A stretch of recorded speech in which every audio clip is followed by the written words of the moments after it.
Hello and welcome to Talkin' Baseball. The Dodgers take game two. They take a commanding 2-0 lead in the World Series. Yankees, let's go.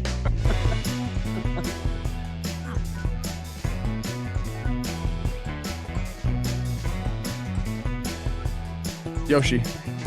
Hey, Oscar. Hello and welcome to Talkin' Baseball World Series edition.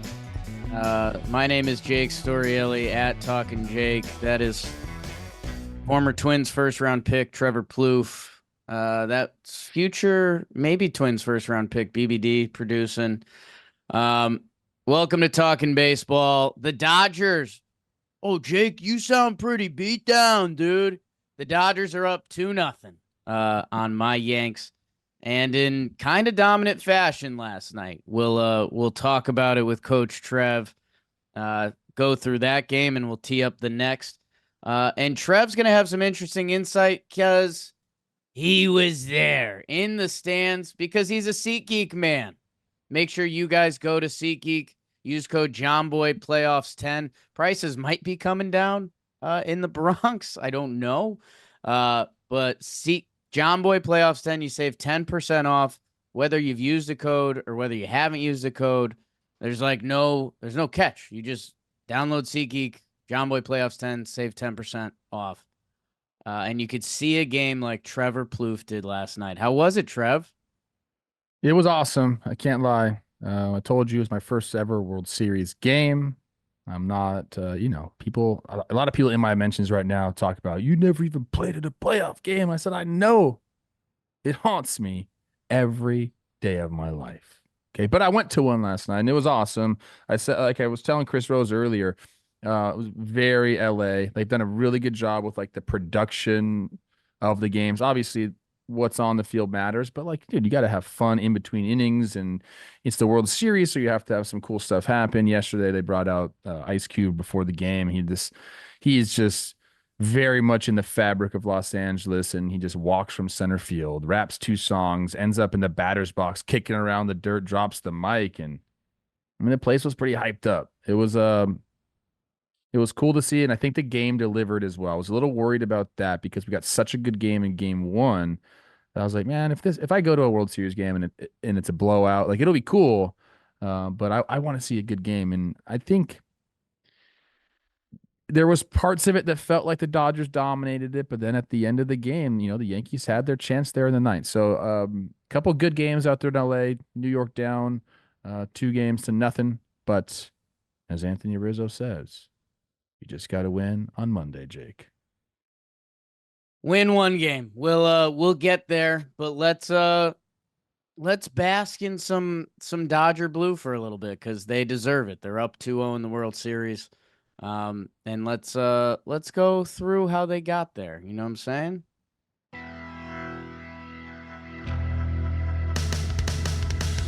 The Yankees would try to put the game one walk-off behind them as they rode on into game two behind Carlos, while the Dodgers would play some video games at a fancy sushi place. Yoshinobu Yamamoto, the former rumor Yank twirling it for LA. Top 2, fat guy in a little coat. Tommy Boy as Edmund homers off Rodon. It's 1-0 Dodgers. Top 3, he hits home runs. He's the best hitter ever. One Direction as Soto goes big fly to tie it up. But in the bottom half, Teoscar gets grouchy and Freddie Freeman, they're going back to back as LA tells New York they're not like us. It's 4-1 after 3. It'd stay that way into the ninth. Hello, Moto. Yami was yummy. 6.1, 1 earned run, 4 Ks. The Yankees bullpen would hold, and the Yanks were trying in their best against Blake. Giancarlo with the Franzia RBI single as he slaps the bag. Good fortitude by the Yankees to make it 4-2. Bases loaded, pinch hitter. Jose. But Trevino gets under it. It's hazy days in Los Angeles for the Yanks. Dodgers take a commanding 2-0 lead at home.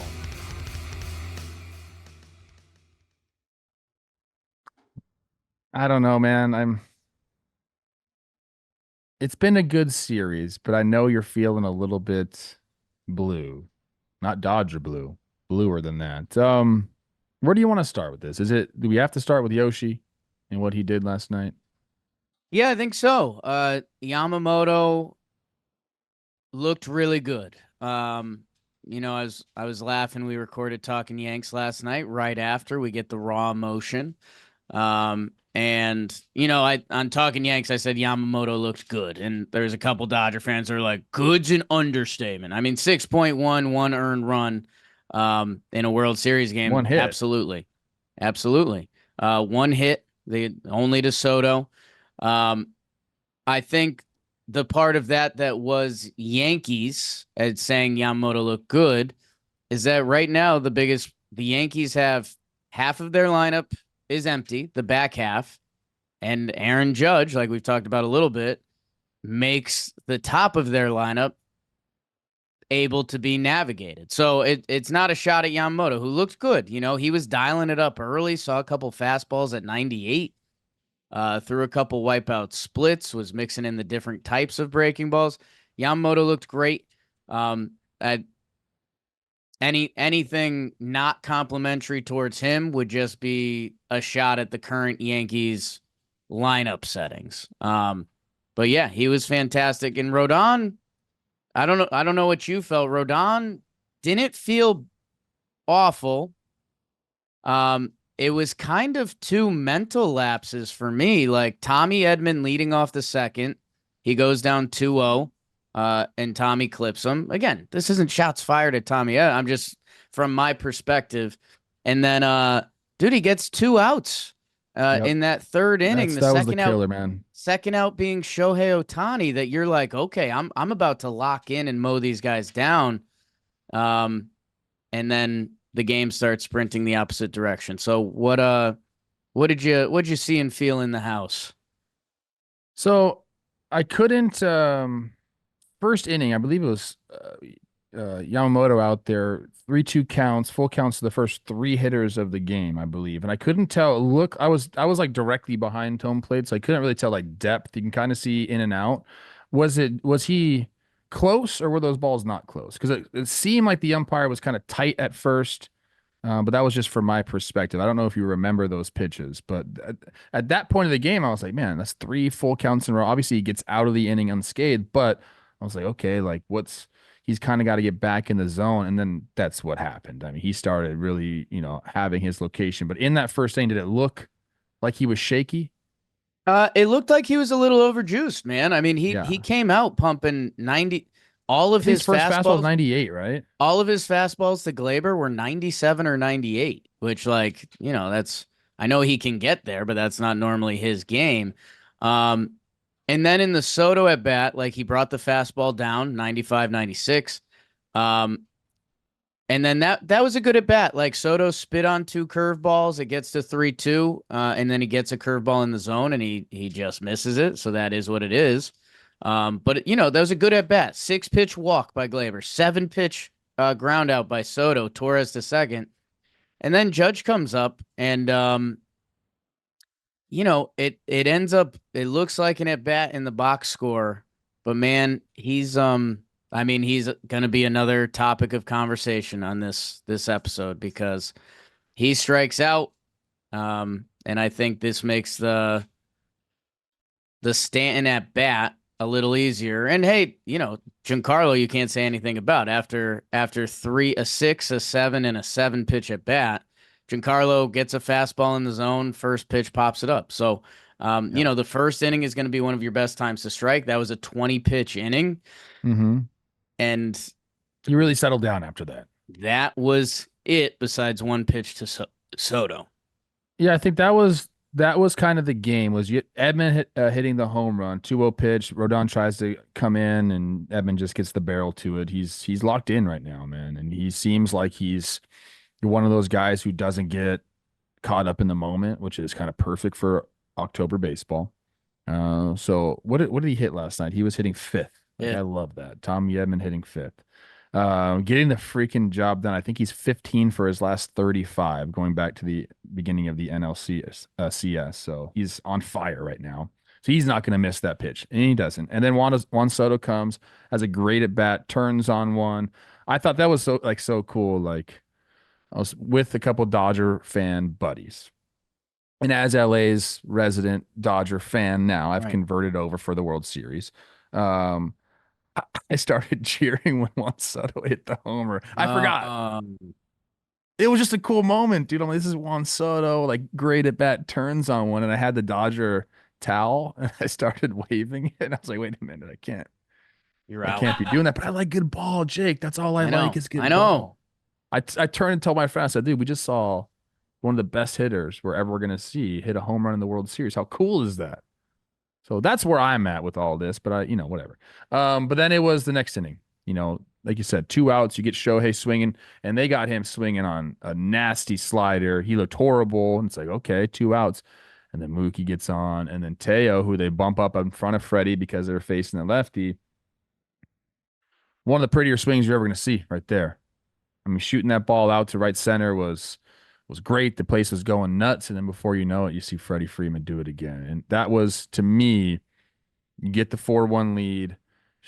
Yoshi really settles in, and then through innings 4 through 7 kind of felt like a breeze. There wasn't much going on there. Yoshi started to really, like I said, feel comfortable, settle in, and you're right. For the most of the game, it felt like the Dodgers were going to blow it open at some point. They didn't, and the Yankees did make it a game. But for a while, it felt like not a mismatch, but it definitely felt like the Dodgers were going to win the game no matter what. Yeah, and I mean, couple things between Rodon and Dave Roberts pressing the Dodger buttons. Like I said, Tommy Edman was 2-0, fastball in the zone. You give an MLB guy a 2-0 count and a fastball in his zone, your risk has gone up. Tommy runs into one there. And then, yeah, man, I guess something that, again, for talking Yanks and even talking baseball, you like to record when the emotions are fresh. That's when people feel it. Something I'd kind of forgotten, and, with these games being close and the ripple effect, coming into this game, Carlos Rodon had great numbers against Mookie Betts. He was 1 for 9. Mookie Betts was 1 for 19 career off Carlos Rodon. He gets a single in the first inning, and then pass the baton single with 2 outs that sets up those 2 home runs. That that second at bat, he gets behind a 3-1 count, 4-seamer over the plate. And the first at bat was weird because Rodon, who's such a heavy fastball slider guy, he threw a curve and a changeup to Mookie, and he gets beat on the changeup, which is just really odd. I mean, a guy that you have that much good history with in the first inning, messing with your third and fourth pitches. I'm sure they thought they had something, but in hindsight, that's tough to look at. Yeah, I mean, look, I think the 1 for 19 is very interesting. But whenever you're dealing with a guy like Mookie, I feel like I almost throw those numbers out the window. I don't know. He's An elite Mookie player Betts. like that. Yeah, he's Mookie Betts. We keep saying that about a couple players in this series, or they're gonna, get out of these slumps, whatever it is. And I think you know who we're talking about a little bit. I even texted you guys. We're talking about Aaron Judge now, which is like you mentioned, it makes you guys have brought up really good points about the lineup. I was not on your side about switching things up because look, this is Aaron Judge, and you know, some would consider it a small sample size, although the sample size is growing and the postseason is shrinking. So Right. like maybe something has to happen here. Right now he just, I mean, 3Ks last night, 0 for 4. The one, I think it was his bat in the 6th inning. He gets 2-0 and he takes a fastball out over the plate. 94. 94 out over the plate, and he takes it. And I was like, whoa. You just don't see that, dude. Not from a guy like him. Takes it, waves at a slider, waves at a splitter. See you later. And I texted you guys right after that. I'm like, dude, what? He really is in a funk right now. He's in between. Jimmy thought he was sitting off speed, but I'm not so sure he is. I think I don't think he's just not seeing the ball. And there are times like that when you get into the box. And a lot of it can just be in your head. Like he's like, man, like I'm struggling, but you get in the box and there are times where your mechanics, your eyes just don't work and you feel like you can't see the ball. You feel like you've never hit in your life. And that's where he's at right now. So I'm assuming there's two ways he can go about this. He could take today and say, I'm not doing anything, and I just need to get my mind off the game or hitting in general. Or he's going to get in the lab and hit and hit and hit and hit until he feels something happen. I don't know which one. There's different hitters that approach the game differently, but he's got to figure something out. Like something has to click. And I'm very curious now if it has forced Aaron Boone to get creative with the lineup. And I wouldn't, whereas I guess even before this game, I was telling you guys you can't really do that, but I think I might have changed my tune, man.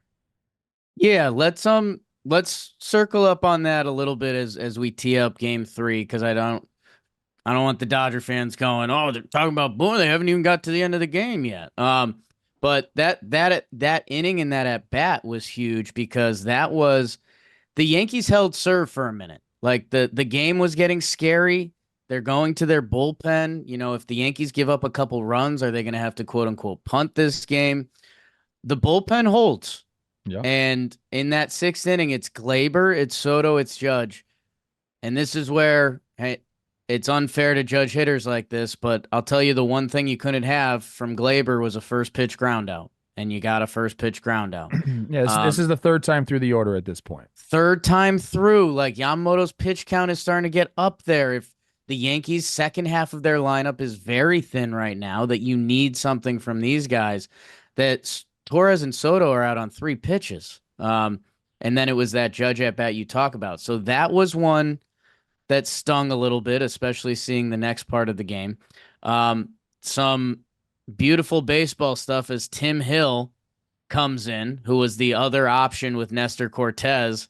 He gets an infield pop out and a strikeout, which I know baseball doesn't work like that, but Tim Hill has been really, really good for the Yankees. And the reason they went to Nestor was they thought Nestor had more strikeout potential. That one is an interesting one for both sides of the aisle. And then I think we can basically jump to the 9th inning, which is brought to you by Mountain Dew, Trev, because it was quite a mountain that New York laid out for themselves. Because the bad man was coming in for LA. Get off your ass, grab some Mountain Dew. Bold flavors and refreshing citrus kick. Mountain Dew makes you feel like you're on top of an actual mountain. We did some Mountain Dew research the other day on this program. A mountain where the weather is always perfect. Your friends are looking to hang. Maybe you're tossing the pigskin around. Maybe you're put the leather on. Grab a baseball. Have a catch. Have a catch in a Mountain Dew. That could really help. No one says that. No one says that. That could help this country. I drink my Mountain Dew while I'm fishing. The mountain is calling. You should answer. Grab your friends. Grab an ice cold Mountain Dew wherever refreshing beverages are sold, and do the do. So Trevor, this essentially leads us into the 9th inning. Good job by the Yankees bullpen to hold. Kopech has a Kopech start to his performance with a 9-pitch wild thing at bat to Wells, but then he locks in. He does his job. Trinan is in. The Yankees did score off of him the other day. Juan Soto leadoff single. Okay, we like that. Aaron Judge, strikeout. Sweeper, sinker, sweeper. Tough, man. Guy's the MVP. And especially when you know what happens the rest of this inning, that's a tough thing to look back at. Stanton rips one down the line and hits the third base bag and pops up. We love that. Jazz Chisholm, kind of an X factor for this Yankees team, has an 8-pitch, really good at bat. Hit a great at bat. And that hasn't always been his MO as a Yankee. That was a great at bat against Trinan. Rizzo, this is his MO. He is standing on the plate. I think he's just sitting a sweeper. He gave one big hack at one. He ends up getting hit by the pitch off the knuckles. That it's bases loaded. Here comes Anthony Volpe, the chosen one. If you want me to get really fucking poetic, I'll talk about passing on Corey Seager. I'll talk about all of it. And this is tough because Volpe had a pretty good at bat against Trinan, except the last pitch, and that's what everyone's going to remember. It was a sweeper, outside. The first and the last pitch. Yeah, I mean the first pitch, one he is just a Blake. He's trying to, he guessed fastball and it wasn't fastball. He was. Yeah, I mean, hey, it's Blake Trinan versus Anthony Volpe. Trinan's supposed to win this matchup. And at least that first one is his signature sweeper. Like it was in the zone for a while and then it's not. Welcome to the World Series, Anthony. Yeah. He starts to lock in. He takes a couple good pitches. He fouls off a sweeper, 2-2 count, swings at one pretty far outside the zone, and that's your second out. So it's Judge, it's Volpe. Trinan's pitch count is up. He's at 30 bullets. They pull him for Vesia. The Yankees pinch hit for Austin Wells, who's had really tough at-bats outside of the Kopech one. Trevino, really good career numbers versus lefties. He sits the first pitch heater, which is like every pinch hitter's trick to pinch hitting. He puts a pretty good swing on it, but it's not enough, Trev. No, I mean, look, like, again, like if you're a Yankee fan, you have to say, hey, we got the Trinan 2 nights in a row. And there was some really good at bats. Jazz had a great at bat. Rizzo, we were like, again, I was right behind home plate and I was like, look at this guy. Like his elbows are over the plate. And it just looked like he was going to get hit, and sure enough, he got hit. That the Volpe, the first swing, I felt like that was kind of telling for the at bat. I know he came back and made an at bat out of it, but I think Trinan knew if he throws his good pitches that he is going to get him out. That was my thought. Like if he makes his pitches, if he just executes, he's going to get Volpe swinging on one of those sweepers. So it is what happened. Bases loaded, with a chance to freaking go ahead, a ball in the gap you're at. You go ahead in this game. It's that here's what's shocking to me. And this is where I think you'll agree with me that the Yankees fell a little flat in their pursuit at the trade deadline is where's your depth? Like, where's your depth? Look, Trevino, love the guy, but that can't be your answer off the bench in that moment. I think you got to have someone, hey man, that's actually like done that a lot. Like go find someone that has come off the bench and hit like that. I don't care what his career numbers are coming in the World Series cold off the bench. That's just not an easy thing to do. Right. So, the depth really isn't there. And we've seen the depth for the Dodgers now become a focal point because of some injuries. Like they have, I think they did a good job. Tommy Edman trade deadline, Yankees, Jazz, great, but where's the depth on the bench? I don't know, man. That's what I saw. And yeah, I mean, 2-0 Dodgers, and they have looked like the better team. Like, and I don't think that's an exaggeration at all. It's not just because it's up 2-0. They look like the better team. I know game 1 was really close. But overall, just like I think the at-bats, they've looked like the better team. Yeah, yes, with the 2-game sample, absolutely. I mean, the Yankees had 10 hits in game 1. The Yankees, outside of a couple funky plays, they could have won that game, and I think you would have said that was a fairly matched game, and it was. Sure. Last night wasn't. I mean, the Yankees were 1 hit through 8 innings, and again, a lot of that is compliments to the Dodgers chefs there, but it's also that the bottom of the lineup has no thump and no fear for the Yankees. Like Rizzo hasn't homered since June or July or something like that. Volpe has 2 extra base hits since August. And those are the guys that are contributing. That Wells' postseason batting average drops to .098, which, hey man, Austin Wells was electric for the Yankees this year. He's a big part of what got their season in gear, moving up to the cleanup spot. My guess would be this is a guy who's a rookie catching his first full season. Like I would guess that he hasn't caught this many games in his life. He hasn't played however many baseball games he's played this year. And that's not shots fired or like a full excuse, but it's probably the reality of it. And then Alex Verdugo, this is a guy that was struggling and there was debates on what they should do with him. And they finally settled on, we'll keep him just for defense, essentially. And now the Yankees have put themselves in a weird spot with not calling up Dominguez till later because his defense looks sus and Verdugo's has been very solid. But the Yankees are going to have to do something because you are right. The Dodgers have been the better team. Just looking at like who are the options on the bench? They don't have any right-handers. I mean, John Birdie had played. so had you, played I mean, you could have previously. pitched Jason in that situation. So the problem that you're alluding to, Trev, his numbers, including the minor leagues, he's much better as a Much better left-handed lefty. hitter. Yeah. I know So Trevino's numbers have been there. It's just a guy that's young like that. He has really limited experience. Trevino, who's, he's a kind of a defensive first catcher. I mean, those are your two right-handed options. That's to me, that's where the problem lies. And I know it's not always going to come into play, but it came into play last night. yeah, I mean, it's for me, it's tough to zoom in when they did get dominated that much by Yamamoto and the other Dodgers pitchers. But in a World Series that came down to the last at bat the night before, and this at bat, there's a lot of things that would point to Trevino. Like he has a pretty good contact bat there. That again, a single ties the game, and maybe Yeah.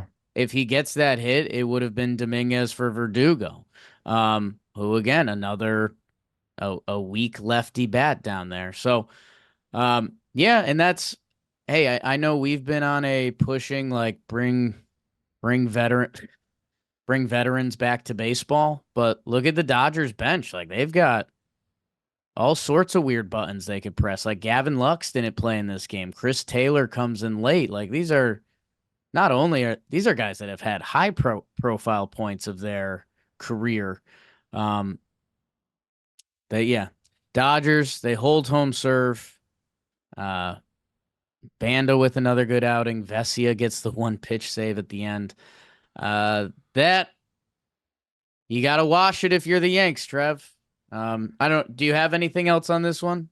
Yeah, I mean, look, the biggest factor I think going forward is what's up with Shohei. I mean, he steals a base Right. or tries to steal a base in the seventh inning, up 3 runs, which I don't have a problem with. Obviously, in hindsight, you're like, why did that sucks that he went and hurt Right. himself. But they're saying he subluxed his shoulder, which is essentially just dislocated it. And you could tell it was either his wrist or shoulder because when you dislocate your shoulder, that's how guys look. They have their Right. hand like this. That's what they do.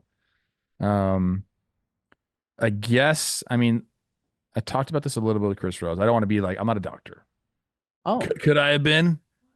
no. Was I smart enough? Probably not. But they said the range of motion was good, strength was good. You pop that shoulder back in, it's gonna hurt. But I don't think it should affect the strength too much. It sounded like it was pretty good. So it's a pain tolerance thing. And with it being the World Series, Right. I'm assuming that they're gonna Anthony Rizzo him and give him a little something to play through the pain. And I think we'll see Shohei. Like I can't imagine unless it's something that we don't know about and we might hear more later on. But from what we know now, I can't imagine him not being in the lineup. Yeah, I mean, I think the early return on quotes, it's looking like he should be there. And yeah, with the shoulder popping up, there's different the ranges can vary there significantly. If it's not a significant one, yeah, like there should be some pain there, but like you're saying, it's the World Series and let's go. And it's the kind of the image of you picture like football guys like pop, put it back in, put it back in. A little bit of a different sport here. But yeah, that's going to be definitely one of the huge what to watch for us for the next game is Shohei in the lineup. And if he is, what do those swings look like? Because his at-bats haven't looked too great. I don't know if No. he's It's 2 games, and he's skied 2 pop-ups a mile that were centimeters away from being 2 home runs. So it's tough to really dive He's still the in. biggest threat in that lineup. Yeah. Um, but yeah, I'm obviously the world is interested to see if Shohei is going to be back in it. Um, let's see. Miggy Rowe, our guy, was back in this game. People forget about the Miggy Rowe Jazz like stuff, which is, Sure. I don't think Mickey Rose forgot about it. No. That was kind of like a big public thing being called out by Jazz. And he stole one away from Jazz last night. I know that felt good. Jazz hit the ball back up the middle, and Miggy was just like right there, makes the play.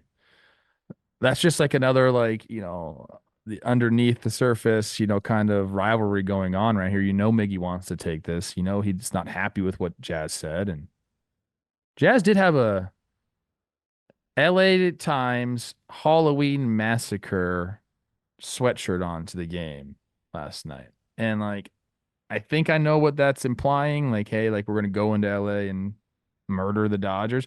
I wouldn't do that. Like, why put that out there? I Why mean, do that? Jazz is either like your king of fashion or you're out. Um, he goes for it. And No, there's something to I that. like his outfits Yeah. usually, but that one there was a subliminal message in there, Do you, obviously. do you see your guy Kyle Kuzma retired from the pregame fit game? Oh, what's he He's, wearing now? he said he was feeling too much pressure to wear these crazy outfits. He said he's just done. Dude, the NBA guys are crazy. 81 freaking games are showing up in like Right? this designer stuff. Like I know they make some money, but come on, guys. So I don't know. I think history's kind of gonna look back Dude, fondly on Kuzma being like, yeah, if you don't want to, baseball, you should do this if you like it. they're trying to make that a thing in baseball. And I think guys are like, dude, we play 162 games. Yeah. There are times where don't take a picture of me when I'm walking into the stadium because I'm tired. I look like crap. I can't imagine, honestly, playing in today's game. These guys are trying to look balling because they know they're going to get flexed on IG by their team to millions of people, and a lot of pressure there, Pop. Pressure is a privilege, and there's going to be a lot of pressure on the Yankees in Game 3 of this World Series, coming back to New York. And it's brought to you by Tommy John. Love the good people at Tommy John. Wore them on Yeah, my you do. wedding day. The most comfortable underwear I've ever worn. Man, whether you're trying to keep them hot or cool down there, you know what I'm saying? Tommy John's got options for Your that. balls? Oh yeah. And the winter can actually get a little tricky. The winter fall season, because you start adding layers that there's actually more heat that you Just might wanted to breathe a little bit, I think. these boys need to breathe. They're not breathing. Like, get yourself some Tommy John. Shop Tommy John right now for huge fall savings. Get 25% off your first order at TommyJohn.com/talkin. That's 25% off at TommyJohn.com/talkin. See the sites for details. Game 3, Trev. Let's actually, excuse me. Let's do Dodgers first. Yes. Because I think it's a little tidier. They're going to be starting Walker Buehler. They do have to juggle that they'll be bullpenning Game 4, so that will be in the back of Dave Roberts and everyone's heads. 2-0 lead. They're feeling pretty good with their lineup decisions.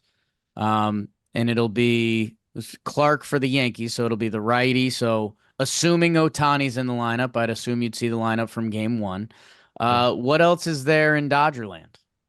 I think that's the biggest thing is how is the beginning of the game going to go? If Walker looks good and the Dodgers, have a lead, I think they approach it so much differently than if they're behind or even. My thought process is, okay, you have the bullpen game coming up. So depending on what happens, unless if they're up, say the Dodgers are up by 3 runs, I think, or 2 runs, or even a run. If they're just up at all, I think Dave Roberts gets aggressive with the bullpen, goes with the A guys. If they're even or down, I think we see like some sort of piggyback situation between Walker Buehler and Brent Honeywell. I think that's kind of what I'm seeing. So It all depends. The game script is going to mean a lot, and Dave Roberts, there's going to be a lot of eyeballs on him because, like you said, he knows he's got to cover 27 outs the following day with his bullpen. So you'd either have to pick, you have to pick bolt guy with Bueller, or you're going to have to say, no matter what, we're going to need a bolt guy um, to give us innings in that bullpen game. So to me, it's just game script, how it goes early on. Walker, I'm very curious to see how he's going to look. I think his numbers are a little skewed in the postseason because of the game against San Diego. Tatis hits the homer, but he was effective after that and before Tatis's homer. It wasn't like, it was a lot of infield hits and misplays and all these things. So I think he's looked better than I thought he would look during the postseason. And man, I think that's kind of been the story for the Dodgers so far. I said before the series, I think the Yankees have an advantage in one spot. I think the Dodgers lineup is better. I think the Dodgers bullpen is better, but they have the starting pitching. And so far, the Dodgers have matched or exceeded what the Yankees have done with their starting pitching, and they're up 2-0 because of it. So the bullpen is fresh.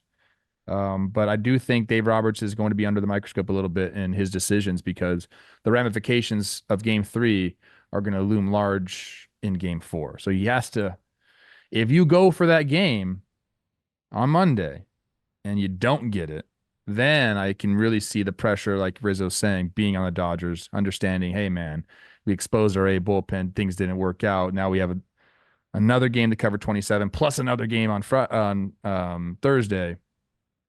It's earn your money time for Dave Roberts. Yeah, and the front office, I should mention that. Right. All those guys. Our guy Archer. The game 3, for the most obvious reasons, is massively important. The Yankees need to get a lead and get to Bueller. Well, you have to win. Like if they're I want not the dream scenario, but you're right. If they use their A pen and the Yankees somehow win that game 3, the Dodgers are really in an interesting spot with 2 games following the next 2 days. Obviously, the plan is to have a big first inning, get as many off Walker Bueller as you can, send out the depths of that Dodger bullpen, and get the win, try to change the energy of the series at all.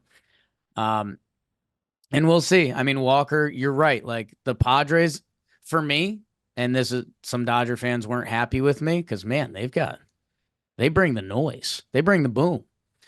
God.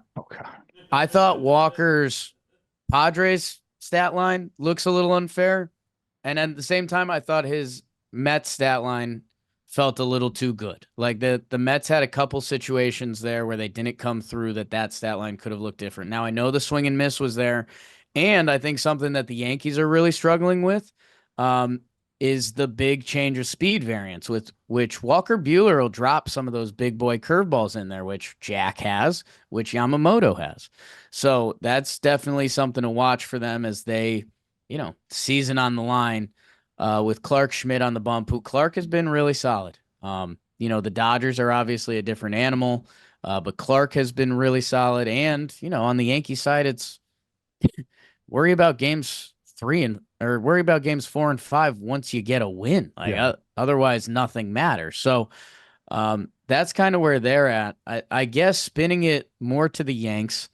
What do you do with the lineup, Trev? We talked about that. I mean, I think Jimmy, when he came on Talking Baseball, shout out James for coming on Talking Baseball after game 1.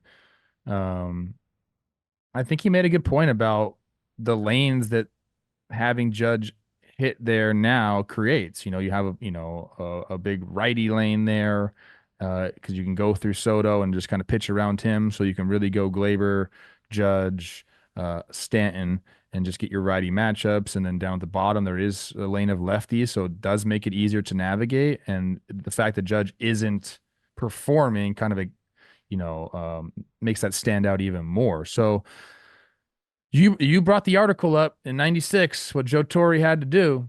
You brought it up. I saw it. And I don't think Joe Torre and Aaron Boone are the same type of manager. So I'm curious to see if he makes that change and moves Judge to 5, as you guys are saying. Would you put Rizzo at 4 then? Well, You put yeah, and Jazz. for those that don't know, teams, you tap into your history to try to learn. What's the point of history? To learn the previous mistakes or something like that. There's a phrase like that. Okay. So you don't make the same mistakes twice. I don't History know. repeats itself. Um, I mean, a part of that is Joe I don't know what Torre we're also talking. had uh Daryl Strawberry, Charlie Hayes. Like, he wasn't And exactly, Cecil Fielder, right? He yeah, was like part of that team. he's tapping into some Some different. guys. A little bit different there. But oh, big siren. Man, I don't know. It's the popular debate right now for, well, it's leave it. And the argument there would be, hey, we're the Yankees. They won 2 home games. We should have won game 1. Like, we're the Yankees. Roll the same damn lineup out there. Judge is going to click. We'll win that way, and then we'll win that way. And there could be some slight merit there with Walker Buehler. I don't love that plan. They might do that, and maybe I'm talking myself into it. We talked about this with Stephen Vogt after he played against the Tigers and Hinch and all the decisions those guys were having to make because their lineups are so flexible and they go for the matchups and they are constantly evolving with who they're putting out there in the lineups. And we said, man, it's got to feel really good for Stephen Vogt to be able to just play against Aaron Boone and the Yankees because he knows what he's going to get. And he didn't do a great job with that, as we know. Like he didn't pitch around guys we probably thought he should have pitched around. But you can say the same exact thing about Dave Roberts and the pitching decisions he's had to make. It's easier when you know that you're going to get kind of the same thing. And I'm a fan of that through 162. I really am. I think that it's important to have your core guys kind of hit where they hit, and then you can mix and match throughout the rest of the lineup and try to get those matches. But your core guys should be where they're at. Now it changes in the postseason because it's do or die. So I think I said I know I said I was against moving Judge, but I might have been persuaded. I might have been persuaded. The 2 options that are becoming interesting, some are saying, do you move Judge up to 2, put Soto at 3, Stanton at 4, try to spark Judge that way, getting more pitches in front of Soto and Stanton. Or what if they put him at leadoff and it was just Shohei Ohtani versus Aaron Judge leadoff hitters? Future baseball, like my gosh, Tim Kirkjian just like explodes. Like nope. Where's Wee Willie Keeler? Can he bunt? I What if Judge bunts? Oh my god. Oh boy. I don't know. For me, Judge is currently getting pitches in the zone. That's not the issue. He's just not hitting them. To move him up and move the other 2 down, for me, that just feels wrong. I think if the Yankee Nation, if me, John, Beebs, and Joe's got our vote, you'd put Judge at 5. You'd put Stanton at 3 behind Soto, and then you split them. You could split them with Jazz or Rizzo. I think you could go about that either way. Rizzo. I think you got to have Rizzo there. Yeah, I think there's something there. Those are all the Yankees kind of clog the base crew that I don't know, something about having Jazz mixing that up does But something. if he's behind Stanton and Soto, he can't run anywhere. It's already clogged. Yep, it's on your mind. He can do something. And then it would be Judge 5, and then the other lefty, Volpe, and then you finish with 2 lefties. So you'd have a little more balance there. The Yankees essentially did that with Stanton at 5, which I guess in theory that's an option, but sliding down Stanton just blows my mind right now. I don't have that on the table. And then I guess the only other kind of wild card here with Walker Buehler coming is okay, say the Yankees, hey, Aaron Judge is their MVP. We're not going crazy. Like, he's Aaron Judge. The Yankees need him to do something to beat the Dodgers. You may not have needed him to be Aaron Judge to beat Cleveland and KC. You need Aaron Judge to be a part of this if you want to bring down the Dodgers, who casually signed Teoscar Hernandez for 1 year just because they're like, yeah, let's win. He's there? Do you hit the Dominguez button? Because Dominguez, he's a talented kid. He's a switch hitter. Um, He's he so juiced struggled. up. He struggled defensively. The argument that you could lay out there is you could defensively replace him. You know, the Yankees are going to have to get to Buehler and they need runs. So if you can get that in the first 5-6 innings, then you could put Verdugo in and replace him. Um, I think that's more interesting than maybe the Yankees or the fan base do, because that's a move that can change things without significantly change things, which at least makes it feel different. Yeah. But I don't know. Nobody really knows what they're gonna do. It's if you do nothing, well, doing nothing is crazy, but it's the ultimate. It's the ultimate lock your heels in and say, hey, this is who we are. Figure it out and let's win at home. And if you do win that game, that refills the testosterone just a little bit. Like, okay, yeah, we're home. Let's win. You're Aaron Yep. Judge. Let's do this. The other thing that I want to throw in with the bullpen game day 4, you cannot have that lefty lane at the bottom. That is way too easy for Dave Roberts and the Dodgers to navigate. So I almost want them to make Vesia and Banda have looked good. I want them to make game 3 decisions with a little bit of game 4 in mind, that I do think you need to get rid of that lane at this point, because you're giving the Dodgers a free go at a certain point of the game. And that's in a World Series, you kind of can't have that anymore. Yeah, I get it, man.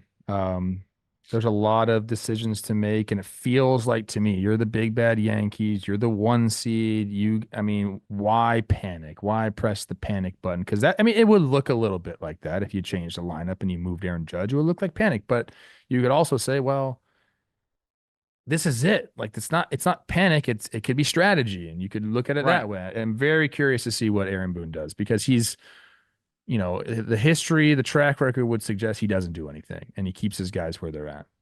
But is he feeling the pressure to make a move? Yes, 100%. Yeah, and it's, I don't know if it's pride. I don't know if it's empowering guys, but I know it's lefty righty, but Freddie Freeman went down a spot in the lineup after hitting a walk-off grand slam. Like Tommy Edman hit 9th the first game after winning the CS MVP. You turn on any sports documentary ever about how this team did it. It was sacrifice. It was team over me. It's a long flight home from LA, Trev. I don't know. Yes. I don't know what they're going to do. I'm excited and nervous to find out. I guess Fat Joe's performing. Nothing is crazy. I swear doing nothing is crazy. I am losing my mind. I mean, truer words have never been spoken. Yeah. But Beebs, we tell Joe's to have that prepared for if the lineup comes out and it's the same. Yeah, I think our guy Fat Joe is doing the double up performance. Dave Roberts was top step rapping every word of Ice Cube's "Today Was a Good Day." So Aaron Boone, you kind of you better start learning some Fat Joe songs, Aaron.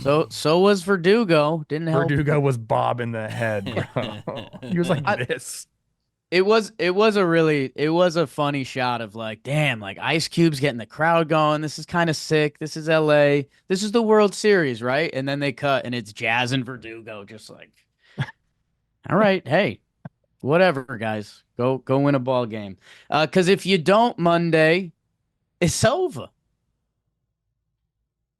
I got 2 ball games today. I'm about to go coach right now. Wow. A real coach ball game, if you will. Attaboy. Trav, he was in the stands last night. Didn't see him. A lot of people there. Cole Tucker was there. Didn't see him. Coach Ball Game was there. Didn't see him. Who else? A bunch of people, man. In a good moment of comedy, I believe, I could have this wrong. If you guys don't know, Coach Ballgame is who should be teaching your children about baseball. He's the best. Go follow him. The moms like Coach Ballgame. Trev, 9th inning. Our Yankees have been dead. This season's collapsing in front of us. The 9th inning's happening. They go from Trinan to Vesia. Coming out of commercial, they do the Coach Ballgame taster reel, and he's handing out baseball cards to kids. It's just like, what? Love that. Love Simulation's broken, dude. that. Love that. Sim's broken. Making me watch that right now. Thank you, everyone. We will see you probably Monday night, I believe. Monday night. Yeah, after the game, we'll get into it. And yeah, it'll either be really sad on one Not for side, me. or we could.